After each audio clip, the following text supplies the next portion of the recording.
Cognitive Interfaces. Chapter 9. Collective. All is mind. The universe is mental. Hermetic principle. There is a space we all share. It is not a physical place, though it manifests in every corner of the planet. It has no owner, though millions of forces try to shape it daily. It is the territory where the ideas that define us as humanity dwell. From the concept of disease to the notion of value, from the images we have of the unknown to the brands we recognize without thinking. This shared space functions like an invisible operating system running in the background of our minds. We feed it without realizing it, and in turn, it programs us. What follows is an attempt to map that territory, to understand how it works, and, above all, to become aware that it exists. The awakening of a word. Collective, even though for many it may seem obvious, is a word that comes from collect, that is, to gather things, components. Not too long ago, I began to assign this meaning to this word. Since I was small, I have heard different people mention the term collective unconscious, referring to all the ideas, thoughts, and meanings that people have stored in their memory, functioning like a unified neural network made up of people instead of neurons. However, as I grew and became conscious, I realized that there exists an immense set of this collective information that is conscious. We know it exists, we know it's there. We know these ideas are in the memory of the vast majority of people in the world, and that they can consult this information and bring it to their frontal lobe easily. Under this concept, I understood that these records of information, sometimes ignored, we can group within the concept of collective conscious. The game of shared words. To understand a little better where this is going, let's think of words that will very probably mean the same for both of us, or at least we will encapsulate them within the same parameters. Cancer, for example. I'm sure that when we both talk about this same word, similar concepts awaken in us, even more so if I clarify that I'm referring to cancer as a disease. So, we can say that within the collective, cancer is a disease. It can also be a sign of the zodiac. Yes, in the collective, we also know it as such. Another term we can play with to understand the collective is extraterrestrials. Now it gets fun. Within the collective, this word exists, and it encapsulates a bunch of concepts and images that were placed in our minds through movies, television series, and whatever any mass media has put before our eyes. This is very curious because if you start to analyze the flash that comes to your mind when thinking of a word, you would realize that the construction of images in your head, as happens to the vast majority of us, will be images related to movies, television series, Hollywood, etc. The images we have of what we've never seen were planted by someone else. That is one of the most revealing characteristics of the collective. It doesn't distinguish between the experienced and the implanted. The most powerful fiction, money. Now let's make this a little more fun by playing with another concept very present in the collective, money. Money is something virtual, even though physical, printed objects exist that function somehow as a voucher to exchange for goods and services. It is an object whose value is given purely and exclusively by the importance it has within the collective. Let's imagine that money stopped being important to the collective. It wouldn't matter what attempts the currency issuing houses would make. If it's not in the collective, it loses its value. A value that doesn't really exist. This is perhaps the most successful fiction in human history. It doesn't matter what religion you are, what language you speak, or what continent you were born on. We all believe in money. It is the universal myth par excellence, the story we all manage to tell ourselves, without exception. And it works precisely because we all believe it. The day we stop believing it, bills will return to what they materially are, painted paper. Our species has a unique capacity. We can believe in things that don't physically exist, and by doing so, we convert them into real forces that organize entire societies. Gods, nations, human rights, companies, laws. They are all shared fictions that exist because we agree they exist. Language allows us to transmit information about things we have never seen or touched, and that allows us to cooperate at massive scales. Without this capacity to create and believe collective myths, we would still be organized in small tribes of no more than 150 people. The art of implanting ideas. The same happens if we start mentioning brands. The collective knows certain soft drink brands, fast food places, supermarkets. For each of these cases, there are several brands that have managed to be implanted in the collective. Now then, how have these big brands come to have a place in the collective? The answer involves a deep understanding of how shared mental patterns work. The most successful brands don't sell products. They activate something that's already in us. They work with archetypes, with universal patterns that resonate in the depths of the human psyche. The hero, the explorer, the sage, the caregiver. They are ancient molds that all cultures recognize, and brands use them as vehicles to insert themselves into our memory.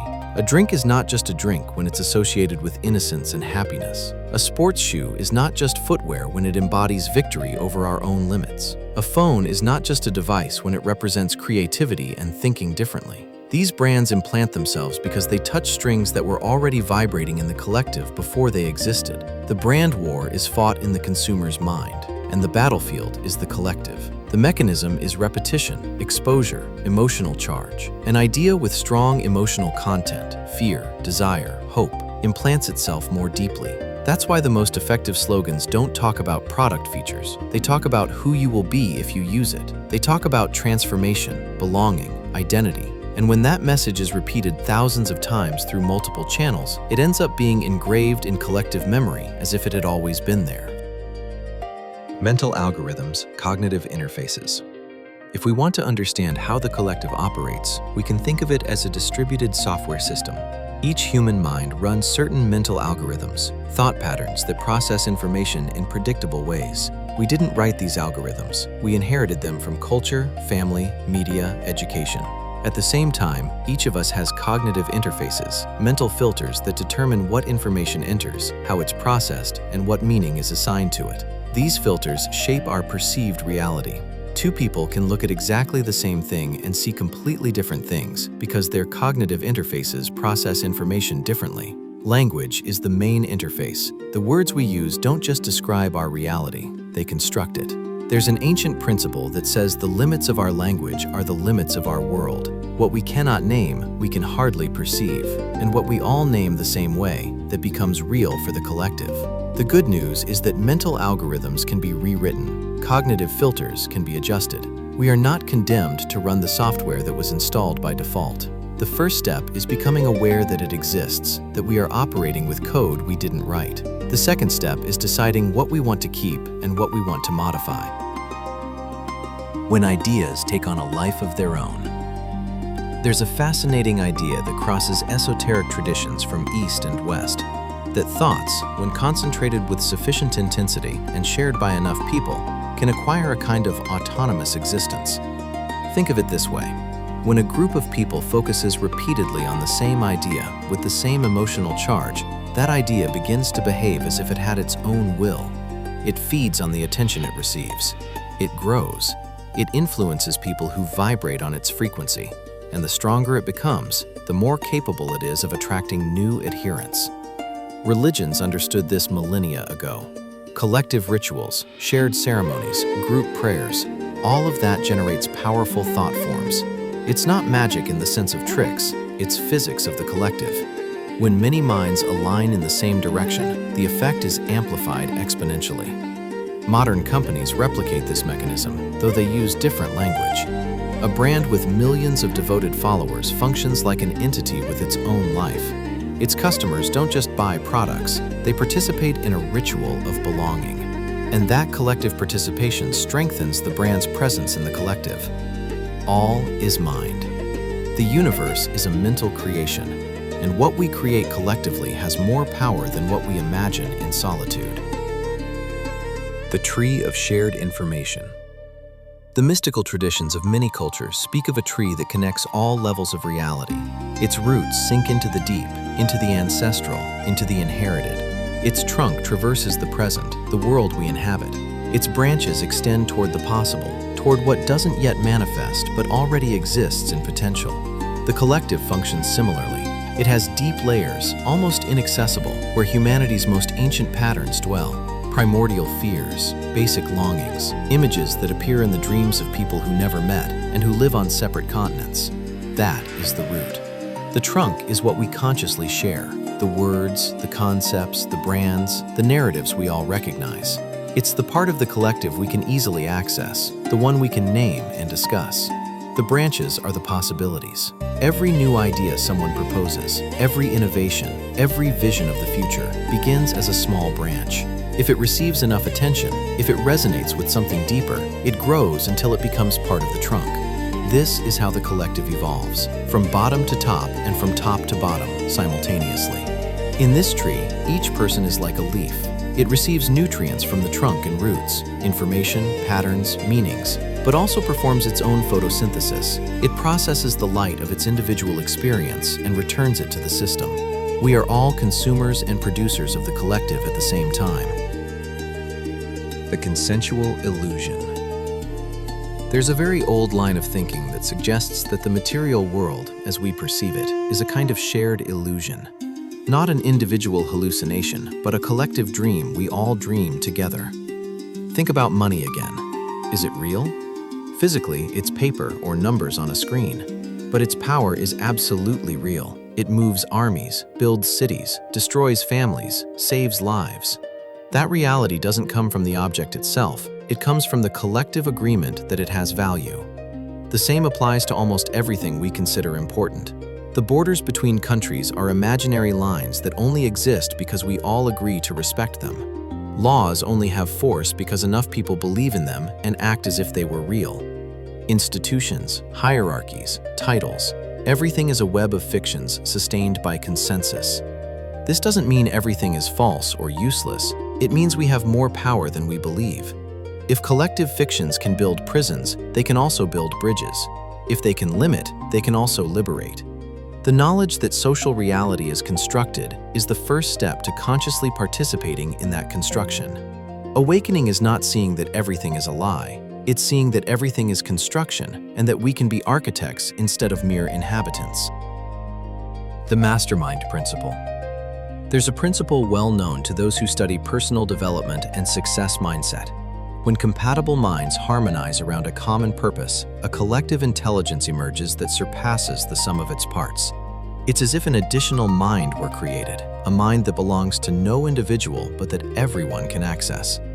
The great industrialists of the last century formed mutual support groups where they shared not only information but mental energy, vision, intention. They knew that collectively focused thought has more power than individual thought. What one can conceive and believe, one can achieve. But what several can conceive and believe together, that becomes almost inevitable. This principle operates at all levels. A family aligned around common values generates a force that protects and empowers its members. A work team with shared vision achieves results impossible for isolated individuals. A community that dreams together can transform its reality. Mental attitude matters. A positive attitude is not empty optimism, it's the capacity to see possibilities where others see obstacles, to maintain focus when circumstances invite surrender. That attitude, when shared, is amplified. The collective can be a weight that sinks us or a current that elevates us. It depends on what energy we contribute and with what energies we align. Resonance, the frequency of the collective. There's a phenomenon physics knows well. When a tuning fork vibrates at a certain frequency, another nearby tuning fork with the same natural frequency begins to vibrate too, without anyone touching it. It's called resonance. The collective functions by resonance. The ideas that circulate in it have frequencies. Thoughts of fear have one frequency, those of hope another. Beliefs of scarcity vibrate differently than those of abundance, and each of us, according to our predominant mental state, resonates with certain parts of the collective more than others. This explains why people with similar mindsets tend to find each other, why certain environments elevate us and others depress us, why changing our internal vibration can change the external circumstances we attract. It's not magical thinking, it's the logic of a system where we're all connected through a field of shared information. As above, so below. As within, so without. What we think internally has correspondence with what we experience externally, not because the universe obeys us, but because we are part of the same system. The border between the individual and the collective is more porous than we believe. Toward conscious participation. The collective exists. It always existed. What changes is our capacity to see it, understand it, and consciously participate in it. Every word we say feeds the collective. Every image we consume programs us. Every emotion we feel resonates with others who feel the same. We cannot disconnect from this network. We are nodes in it. But we can choose what kind of node to be.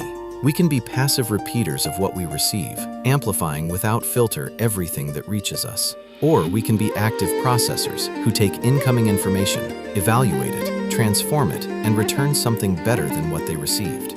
We can be consumers of the collective or creators within it. We can let fictions live us, or we can consciously live the fictions we choose.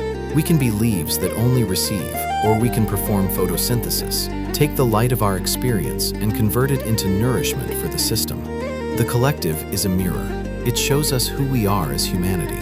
And if we don't like what we see, change begins in each of us, in every thought we choose to feed, in every story we choose to believe, in every word we choose to share. The universe is mental, and the greatest mind is the one we all share.